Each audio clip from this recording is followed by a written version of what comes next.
जर हे थोड्या दिवसात म्हणतो मी, महिने फिने नाही, जर हे झालं नाही तर तुम्हाला मी पुन्हा रस्त्यावर फिरणं बंद करीन. संजय राऊतचं विधान आहे की मराठवाड्यातला सगळा मराठा मी आरक्षणात घातल्याशिवाय थांबणार नाही, स्वस्थ बसणार नाही. म्हणजे मग तुम्ही परवा जे मुंबईत उपोषण केलं त्यामुळे हा सगळा मराठा समाज आरक्षणात गेलेला नाही का? गेला ना. हे संभ्रमावर बोललो मी, संभ्रमावर बोललो मी. हे नाही काय संभ्रम करतात, जे आर असा छेन ते आमका छेन तामका छेन. हेच आधी पाच बाऱ्या पाया पडत होते तिथं. वा म्हणे देव भेटला, लय भारी काम केलं मुंबईच्या व्यासपीठावर आणि हे लयच भारी झालं. तेच आता संभ्रम म्हणून म्हणलं मी. गेलाच मराठाच गेला, मराठवाड्यातला गेला आणि पश्चिम महाराष्ट्राला गेला. हां थोडे दिवस दमदारा फक्त. अहो आता गॅजेट लागू केलं, गॅजेट काय यायचंय मराठवाड्यात लागू कोणी केलं? सरकारने. बरं ते काय मी काय माघारी JR ही घेऊन आलो का, ड्राफ्ट लिखी JR काढला. आता त्याची प्रक्रिया सुरू होईल. दाना दाना दाना अंमलबजावणी झाली की उदाहरण सांगू तुम्हाला कळण्यापेक्षा माया मराठ्याला काय असतं, जमीन आहे पण नावावर नाही, गॅजेट हे पण नावावर नाही.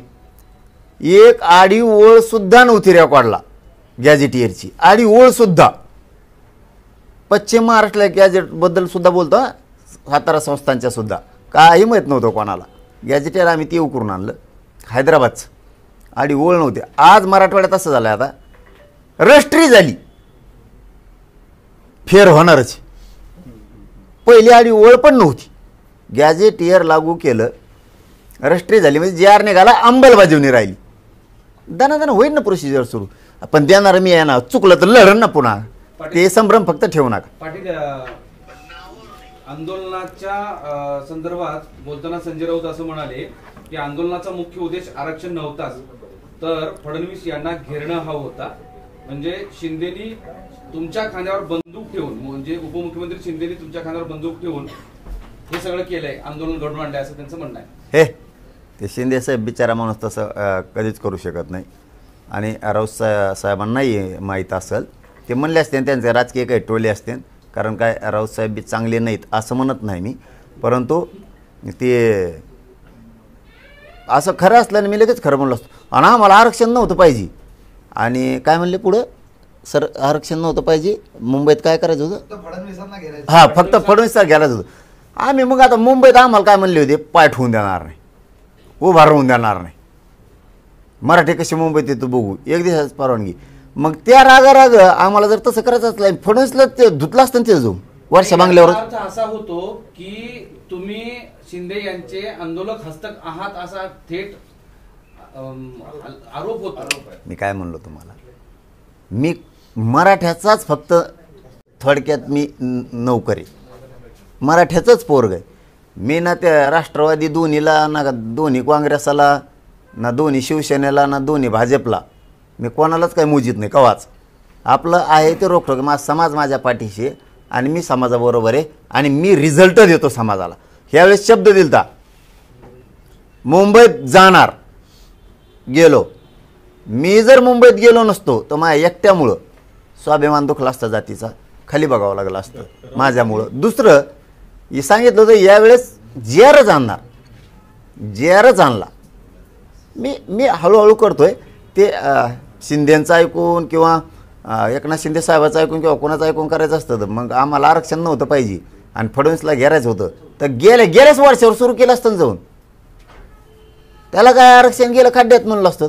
मला आरक्षणच पाहिजे. मी हे 2 वर्ष झालं सिद्ध करून दिलंय. मला राजकारण नाही पाहिजे. संजय राऊत तुमच्या एका अर्थाने बदनाम करतात असा अर्थ होतो. नाही आता ते कोणत्या उद्देशाने म्हणले, मला म्हणले की त्यांना काय टोल आणला, मी बाईटच नाही बघितली. परत व्हायचं तिसरं शिंदेंना आणलाय पण शेवटी तुमच्या खांद्यावर ठेवून असं ते म्हणताय. माझ्या खांद्यावर बंदूक ठेवायची टप्पर नाही कोणाची, कोणाची मी लावत असतो गोडे. मग राऊतांनी अजून गंभीर आरोप केला. ते म्हणते की जरांगी समाधानाने परतले, याचा अर्थ वाटाघाटी यशस्वी झाल्या असाव्यात. मग आता JR निघाला ना, JR निघाला ना, तिथं का झोपून राहून दंगली करायचं होत्या काय? हे बोलणारे प्राणी मग तुम्हीच लावले काय? हे 2-4 म्हणजे 10 एकर जमीन एखादीची त्यांनी ती नांगरताना दूषित विचाराचा तिथं माणूस होता.